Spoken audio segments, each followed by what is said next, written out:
बिस्मिल्लाहिर्रहमानिर्रहीम। ये अजीब इत्तेफाक था। मेरी बीवी जब भी हमला होती तो नौकर बहुत खुश दिखाई देता और कहता, साहब मैं बाप बनने वाला हूँ। हालांकि वो सिर्फ 14 साल का था और जब मेरी बीवी की डिलीवरी का वक्त होता तो वो मुझसे छुट्टी मांगता कि मैंने बीवी को अस्पताल लेकर जाना है। मैं बहुत हैरान होता था कि उसने इतनी कम उम्री में शादी कब की। एक दिन बीवी को मैके छोड़कर आया। आधी रात को आंख खुली तो पानी पीने बाहर आ गया। नौकर के कमरे की लाइट जलती देखी तो हैरान हो गया। यूं ही अंदर कदम रखा तो पत्थर का हो गया, क्योंकि वहां शादी के पूरे 3 बरस बाद आज मेरी बीवी ने मुझे मेरी जिंदगी की सबसे बड़ी खुशखबरी सुनाई थी। वो कहने लगी, असफर मैं माँ बनने वाली हूँ। ये खबर सुनकर मुझे अपने कानों पर यकीन नहीं आया था। मैं बोला, नीलम ये तुम क्या कह रही हो? वो कहने लगी, सच कह रही हूँ, खुदा की कसम बहुत जल्द हमारे पास एक नन्हा सा खिलौना आ जाएगा। उसकी बात सुनकर मैं तो अपने आप में ही नहीं रहा था। मैं बोला, नीलम आज तुमने मुझे कामिल कर दिया है। तुम रुको, मैं अभी ये खबर अम्मी को सुना कर आता हूँ। मैं जल्दी से अपने कमरे से बाहर निकल आया था। सामने ही लाउंज में अम्मी बैठी थी। कहने लगी, असफर इधर आओ मेरे पास। मैं उनके पास जाकर बैठ गया था। मुझे इल्म था कि आज फिर वो मेरी शादी का किस्सा लेकर बैठ जाएंगी। वो कहने लगी, असफर मेरे बच्चे, तुम्हारी बीवी नीलम तो बांझ है, ये तुम्हें कभी भी औलाद नहीं दे सकेगी। मेरी बात मान लो और दूसरी शादी कर लो। ये देखो मेरे पास बहुत अच्छे घरानों की लड़कियों की तस्वीर भी है। तुमने बस एक लड़की पसंद करनी है, उसके बाद तुम्हारा काम खत्म हो जाएगा। फिर मैं जानू और मेरा काम। मेरे लबों पर मुस्कुराहट फैल गई थी। मैं बोला, अम्मी आप इन तस्वीर को छोड़ें, मैं आज आपको एक बहुत ही अच्छी खबर सुनाने वाला हूँ। अम्मी हमतन गोश हो चुकी थी। वो बोली, हाँ बताओ क्या कहना चाहते हो? मैं बोला, अम्मी आप दादी बनने वाली हैं। अम्मी ने मेरी जानिब हैरानगी से देखा था। फिर वो बोली, तुम अपनी शादी टालने के खातिर झूठ मत बोलो। मैं बोला, अम्मी सच कह रहा हूँ, मुझे ये खुशखबरी नीलम ने खुद सुनाई है। अम्मी ने दोनों हाथ उठाकर अल्लाह का शुक्र अदा किया था। कहने लगी, या अल्लाह तेरा शुक्र है। मैंने सोचा कि तमाम मुलाजमीन में मिठाई और कुछ इजाफी रकम तकसीम कर दूं। मैं बाहर निकला तो मेरा मुलाजिम खड़ा मुस्कुरा रहा था। उसके चेहरे पर हकीकी खुशी नजर आ रही थी। मैं आगे बढ़ गया और बोला, क्या बात है मुजाहिद, तुम इतने खुश क्यों हो? वो बोला, साहब जी मैं बाप बनने वाला हूँ। उसकी बात सुनकर मैंने बड़े गौर से उसके चेहरे का जायजा लिया था। मैं बोला, ये क्या कह रहे हो तुम? तुम्हारे चेहरे से तो ऐसा नहीं लगता कि तुम भी शादीशुदा हो, बल्कि मैं तो तुम्हें एक बच्चा समझता हूँ। वो हंस दिया और बोला, साहब जी हूँ तो मैं अभी बच्चा ही, मगर हम लोगों में जल्दी शादी करने का रिवाज है। मैं हंस दिया और बोला, चलो ये भी बहुत अच्छी बात है। फिर मैंने मिठाई तकसीम की थी, मुलाजमों में पैसे तकसीम किए थे। मैं वापस नीलम के पास आया था। वो मुस्कुरा रही थी। मैं बोला, नीलम तुम्हें मालूम है क्या, हमारा माली मुजाहिद भी बाप बनने वाला है। नीलम का रंग एकदम से फक हो गया था। मैं बोला, नीलम तुम्हें क्या हुआ, तुम इतनी परेशान क्यों हो गई? वो एकदम से हकला गई थी। बोली, अरे नहीं नहीं ऐसी तो कोई बात नहीं है। वो मैं हैरान थी कि वो इतनी कम उम्री में बाप कैसे बनने वाला है। मैं हंस दिया था और बोला, हाँ मैं भी कुछ ऐसा ही सोच रहा था। खैर मेरी तो दुआ यही है कि अल्लाह हम सबको बेऐब औलाद अता फरमाए। उस दिन के बाद मेरी जिंदगी बदल सी गई थी।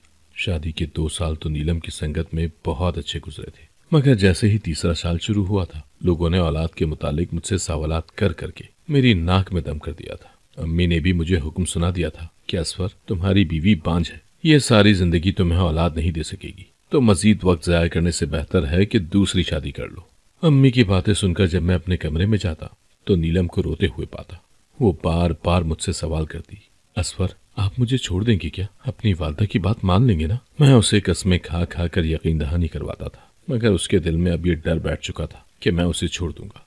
उसकी तसल्ली के लिए मैंने यहाँ तक कह दिया था कि नीलम अगर तुम मुझे औलाद न दे सकी तो हम बच्चा अडॉप्ट कर लेंगे, मगर मैं तुम्हें कभी भी नहीं छोड़ूंगा। खैर अब मेरी जिंदगी में सुकून आ गया था। अम्मी ने भी मेरी दूसरी शादी के मुतालिक सोचना छोड़ दिया था और नीलम ने भी अब रोना धोना छोड़ दिया था। मैं हर मुमकिन हद तक नीलम का ख्याल रखा करता था। 3 साल बाद हमारी औलाद पैदा होने वाली थी, इसीलिए मैं बहुत एहतियात किया करता था। नीलम को बेड से भी उठने नहीं देता था। खैर यूं ही वक्त गुजरता गया और नीलम का पेट बाहर को आ गया था। एक दिन मेरा माली मुजाहिद मेरे पास आया और बोला, साहब जी आज मुझे छुट्टी चाहिए। मैं बोला, क्यों, खैर तो है, तुम बहुत परेशान लग रहे हो। वो बोला, जी साहब जी बस मेरी घरवाली की आज तबीयत ठीक नहीं है, मुझे उम्मीद है कि आज हमारे घर औलाद पैदा हो जाएगी। मैं ये सुनकर बहुत खुश हुआ और अपनी जेब से अच्छी खासी रकम निकालकर उसे थमा दी थी।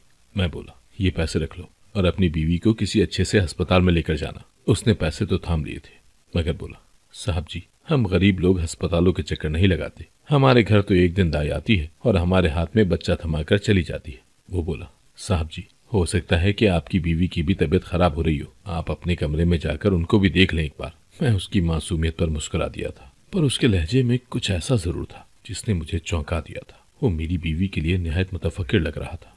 मैंने सर झटक दिया और अपने कमरे में आया तो मैं ये देखकर हैरान रह गया था कि नीलम दर्द से तड़प रही थी। वो बोली, असवर, मेरी तबीयत बहुत खराब हो रही है। मैं जल्दी से बोला, कब कब से दर्द हो रहा है तुम्हें?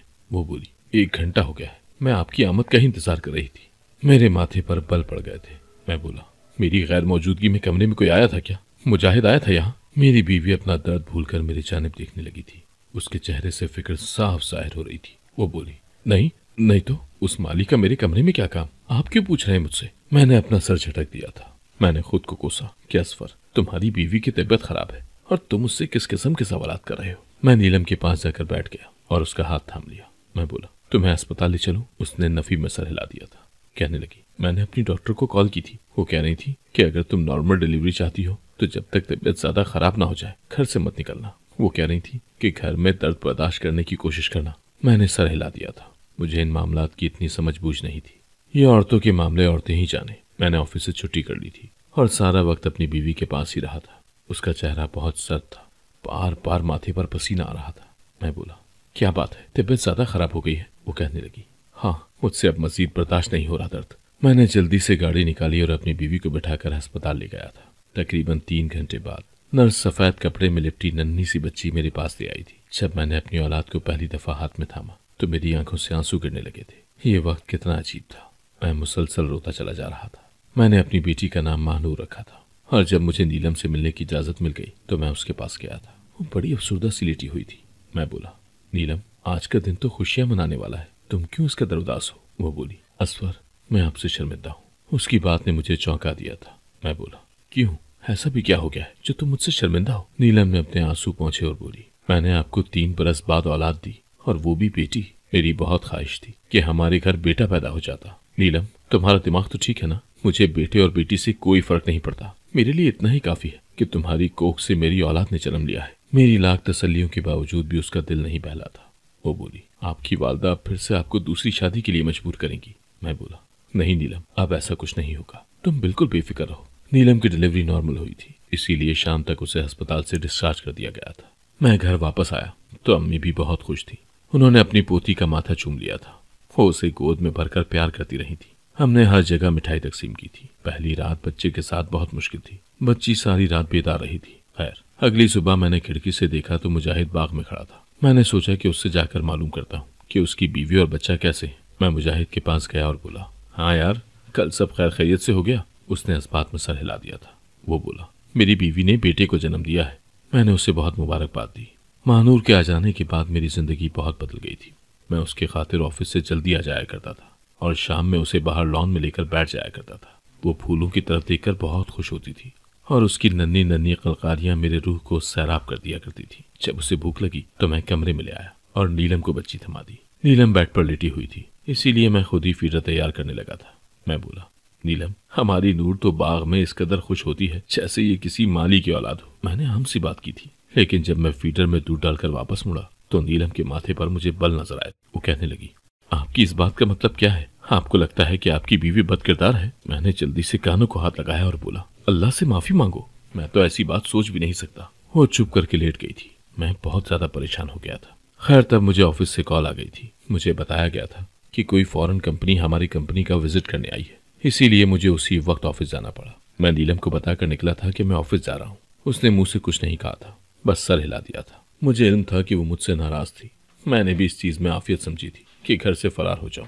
खैर, मैं गाड़ी में बैठकर ऑफिस की जानिब रवां दवा था कि तब मेरे बॉस की कॉल आ गई थी। उन्होंने मुझे एक फाइल के मुतालिक बताया था कि वो लेकर जानी है, इसीलिए मुझे आधे रास्ते से वापस घर जाना पड़ा था। मैं अपनी धुन में अपने कमरे की जानिब बढ़ रहा था जब मेरी समातों से नीलम की आवाज टकराई थी।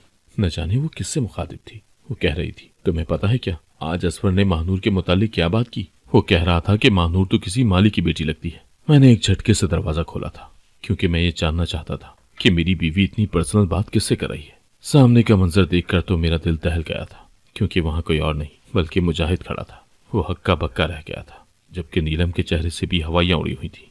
मैं बोला, मुजाहिद, तुम यहाँ क्या कर रहे हो? तुम्हें तो इस वक्त बाग में नहीं होना चाहिए था क्या? वो हकला गया था। जल्दी से बोला, मुझे तो बेगम साहिबा ने बुलाया था। मैंने जवाब तलब नजरों से नीलम की जानिब देखा था। उसने जल्दी से अपने परस से 1000 रुपए का नोट मुजाहिद को पकड़ा दिया था और बोली, तुम इन पैसों से अपनी बेटी के लिए कुछ ले लेना। वो पैसे लेकर कमरे से बाहर निकल गया था। नीलम बहुत घबराई हुई थी। वो कहने लगी, दरअसल मुझे महानूर का सदका देना था, इसीलिए मुजाहिद को बुलाया था, क्योंकि उसका छोटा बच्चा हुआ है ना। मैंने सर हिला दिया और अपनी अलमारी से फाइल निकालकर बाहर चला गया था। मेरे कानों में अभी तक नीलम की आवाज गूंज रही थी। वो एक माली के साथ इस कदर बेतकल्लुफी के साथ कैसे बात कर सकती है? मैंने तो आज तक उसे किसी के साथ ऐसे बात करते नहीं देखा था। मैं खुद को पुरसुकून करने की पूरी कोशिश कर रहा था।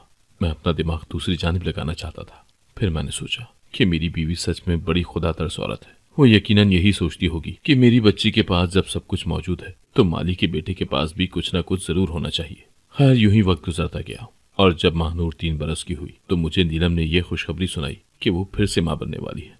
मैं अल्लाह का जितना शुक्र करता उतना ही कम था। कहाँ तो मैं इतना अरसा औलाद के लिए तरसता रहा और अब अल्लाह मुझे नवाजने पर आ गया था। मैं महानूर को गोद में भरकर बाहर ले आया था। मैंने उसे लॉन में लिटा दिया था। आसमान पर उड़ते परिंदों को देखकर वो खुश होती रही थी। तभी मेरी नजर मुजाहिद पर पड़ी थी। वो बड़ा खुश दिखाई दे रहा था। वो पौधों को पानी लगाता जा रहा था और साथ साथ गुनगुना रहा था। मैं बोला, क्या बात है मुजाहिद, तुम बहुत खुश नजर आ रहे हो। वो बोला, साहब जी, अल्लाह ने मेरी सुन ली है, मेरी बीवी हामला है। मैं हंस दिया था और बोला, क्या बेहतरीन इत्तेफाक है, मेरी बीवी भी हामला है। वो मेरी बात सुनकर चुप हो गया था। उसूलन तो उसे मुझे मुबारकबाद देनी चाहिए थी, मगर वो मुंह मोड़ कर खड़ा हो गया था। और दूसरी दफा फिर से ऐसा हुआ था कि जिस दिन मेरे घर बेटी पैदा हुई थी उस दिन मुजाहिद की बीवी ने भी बच्चे को जन्म दे दिया था। खैर, मैंने मुजाहिद से पूछा कि तुम्हारा बेटा हुआ ही है बेटी? उसने मुस्कुराकर बताया कि मेरे यहाँ दूसरा बेटा पैदा हुआ है। मैंने खुशदिली से कहा, ये तो अल्लाह की अता है। मगर नीलम इस बार भी बहुत उदास थी। मैंने उससे यही कहा कि औलाद अल्लाह के इख्तियार में है। तुम बिला वजह बेटियों की पैदाइश पर गमजदा होकर अल्लाह को नाराज मत करो। फिर दूसरी बेटी तो मेरे लिए बहुत लकी साबित हुई थी। उसके पैदा होते ही मेरी तरक्की हो गई थी। मुझे अचानक ही मेरे बॉस ने अमेरिका भेजने का इरादा किया था। आज शाम की फ्लाइट थी। मैंने ये बात नीलम को बताई तो वो बड़ी परेशान हो गई थी, क्योंकि अम्मी भी उम्रे पर गई हुई थी। वो कहने लगी, मैं घर में कैसे रहूंगी? फिर 2 बच्चियों को संभालना भी बहुत मुश्किल काम है। मैं बोला, हाँ, मुझे तुम्हारी परेशानी का ख्याल है, इसीलिए मैंने इरादा किया है कि तुम्हें तुम्हारी वालदा के घर छोड़ाऊंगा। उसने हामी भर ली तो मैं उसे छोड़कर आ गया। मेरी फ्लाइट तो रात 12 बजे की थी, मगर फिर फ्लाइट डिले हो गई थी। अब मेरा जहाज सुबह 4 बजे उड़ना था। मैं अपने कमरे में बैठा ऑफिस की चंद जरूरी फाइलें देख रहा था। तब अचानक मेरी नजर मुजाहिद के कमरे में पड़ी थी। उसके कमरे की रोशनी चल रही थी। मुजाहिद उस कमरे में तन्हा रहता था। वो अपनी बीवी को यहाँ साथ नहीं लाया था। मैं सोचने लगा कि न जाने इस वक्त वो क्या कर रहा है, कहीं उसकी तबीयत तो खराब नहीं। इसी ख्याल के पेशे नजर मैं जल्दी से उठकर खड़ा हो गया था। मैं मुजाहिद के कमरे में जाकर उसकी खैर खैरियत मालूम करना चाहता था। मैं दरवाजे तक पहुंचा। जैसे ही हैंडल पर हाथ रखा तो मेरे कानों में एक नुस्वानी आवाज गूंजी थी, मुजाहिद, मैं तुम्हारी बेटियों को तुमसे मिलवाने लाई हूँ। यह आवाज तो बहुत जानी पहचानी सी थी, और ये किसी और की नहीं बल्कि मेरी बीवी नीलम की थी। मेरे सर पर तो आसमान गिर पड़ा था। मैंने जल्दी से दरवाजा खोल दिया था। सामने ही नीलम, 2 बच्चियां और मुजाहिद था। नीलम मुझे देखकर गुमसुम हो गई थी। मैं बोला, ये क्या बकवास है? नीलम रोने लगी थी। वो बोली, असफर, मैं सारी हकीकत बता देती हूँ आपको। मैंने उसके मुंह पर थप्पड़ दे मारा था और बोला, अपनी बकवास बंद करो जलील औरत। मैंने आज तक तुम जैसी बेगैरत औरत नहीं देखी। दिल तो चाहता है कि तुम्हें अभी तलाक देकर यहाँ से निकाल दूं। तलाक का लफ्ज़ सुनकर नीलम मेरे कदमों में गिर गई थी। वो बोली, खुदारा मेरे साथ इतना बड़ा जुल्म मत करना। मैं बहुत मजबूर थी असफर। शादी के 3 बरस तक हमारे यहाँ औलाद नहीं हुई थी। कसूरवार कौन था? कोई भी नहीं, क्योंकि औलाद तो अल्लाह के हाथ में होती है ना। वो जिसे चाहे औलाद से नवाज दे और जिसे चाहे इस नेमत से महरूम रखे। फिर लोग मुझे क्यों कसूरवार ठहरा रहे थे? मैं बहुत मजबूर हो चुकी थी। मैंने अपना मुआयना करवाया तो वो खदशा सच साबित हो गया था। मेरी सास जो मुझे बांझपन के ताने देती थी वो सच था। मैं सच में औलाद पैदा करने के काबिल नहीं थी। मैं ये हकीकत आपको बता नहीं सकती थी, फिर तो आप मुझे छोड़ देते ना। इसीलिए मैंने घर के मालिक को एतमाद में लेने की कोशिश की थी। मैंने उससे कहा कि मैं बच्चा अडॉप्ट करना चाहती हूँ, तुम मेरी मदद करो। वो बोला, बेगम साहिबा, छोटा मुंह बड़ी बात, मगर मेरी बीवी हमला है। हमें इस औलाद की जरूरत नहीं है, क्योंकि मेरे 4 बच्चे हैं। अगर आप कहें तो वो औलाद मैं आपको दे दूंगा, मगर फिर आपको मेरा ख्याल रखना होगा। घर का माली था, इसीलिए मेरे जहन में ये ख्याल आया कि क्यों ना मैं ये मशहूर कर दूं कि मैं हामला हूं। और फिर मैंने वैसा ही किया था। मैंने मुजाहिद को उसकी औलाद के खातिर 2 लाख रुपए दे दिए थे और महानूर हमारी हो गई थी। लेकिन मेरी ये ख्वाहिश थी कि हमारे घर एक बेटा भी पैदा हो जाए। इसीलिए मैंने माली से कहा कि मुझे एक बेटे की जरूरत है। वो बोला कि मेरी बीवी आपके लिए बच्चा पैदा करने के लिए तैयार है। मैं बहुत खुश हो गई थी और जिस दिन वो हामला हुई मैंने आपसे कह दिया कि मैं हामला हूँ। असफर, मैंने दोबारा ये खेल सिर्फ बेटे के लिए रचाया था, मगर इस बार भी मुजाहिद के यहाँ बेटी पैदा हुई। खैर, मैं वक्तन फवक्तन मुजाहिद की मदद करती रहती थी। इसी वजह से मेरे सर से तलाक का बोझ उतरा था। मैं उसे अपने कमरे में बुलाकर उसकी बेटियों से भी उसे मिलवा दिया करती थी। फिर आज आपने बताया कि आज आप अमेरिका जा रहे हैं, तो मैंने मुजाहिद से कहा कि अपनी बीवी को लेकर यहीं आ जाना, मैं बच्चियां उससे मिलवा दूंगी। मुजाहिद तो अपनी बेटियों को देखने के लिए आ गया था, मगर उसकी बीवी नहीं आई। वो कहने लगी कि मैंने एक बार जो चीज दे दी है, मैं अब मुड़ मुड़कर उसको देखना नहीं चाहती। यही मेरी हकीकत है असवर, मुझे माफ कर दो। मैंने ये सब आपकी मोहब्बत में किया था, मैं आपको खोना नहीं चाहती थी। मैं गुस्से से फुनकार कर बोला, नीलम, मैंने तुमसे कहा था कि मैं बच्चा अडॉप्ट करने के लिए भी तैयार हूँ, फिर तुमने मुझे गुमराही में क्यों रखा? तुम्हें चाहिए था ना कि तुम मुझे सब कुछ सच बता देती। नीलम ने मेरे आगे हाथ जोड़ दिए थे। उस वक्त मेरे सामने एक मजलूम औरत खड़ी थी, जिसे इस माशरे के लोगों ने इस हद तक मजबूर कर दिया था कि वो पैसों के एवज औलाद खरीदने तक आ गई थी। मुझे उस वक्त उस पर बहुत तरस आया था। मैं जानता हूँ वो चाहकर भी मुझ पर भरोसा नहीं कर सकती थी, क्योंकि इस माशरे का मर्द हुमा वक्त दूसरी शादी के लिए तैयार रहता है। जरा सा इशारा मिले तो वो दूसरे की चाह में पहली को छोड़ने के लिए भी तैयार हो जाता है। मैंने आगे बढ़कर नीलम के आंसू साफ कर दिए थे। मैं बोला, नीलम, मुझे तुमसे सिर्फ इस बात का गिला है कि तुमने मुझसे इतनी बड़ी बात क्यों छुपाई। वो मुझे बेयकीनी से देखकर बोली, आपने मुझे माफ कर दिया? मैंने इस बात में सर हिला दिया तो वो एकदम पुरसुकून हो गई थी। फिर वो बोली, असफर, हम ये बच्चियां अपने साथ रख सकते हैं ना? मैं बोला, पगली, ये हमारी बेटियां हैं, हमारे साथ नहीं रहेंगी तो कहाँ जाएंगी? मेरी बात सुनकर नीलम की आंखों में खुशी के आंसू आ गए थे।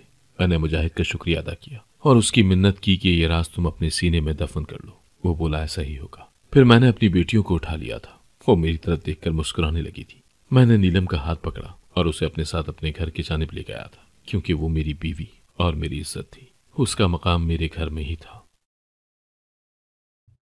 अगर आपको आज की कहानी पसंद आई है तो वीडियो को जरूर लाइक कीजिएगा और अपने दोस्तों के साथ भी शेयर कीजिएगा।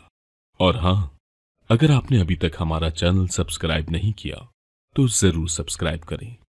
मिलते हैं कल एक नई और दिलचस्प कहानी के साथ। अल्लाह हाफिज।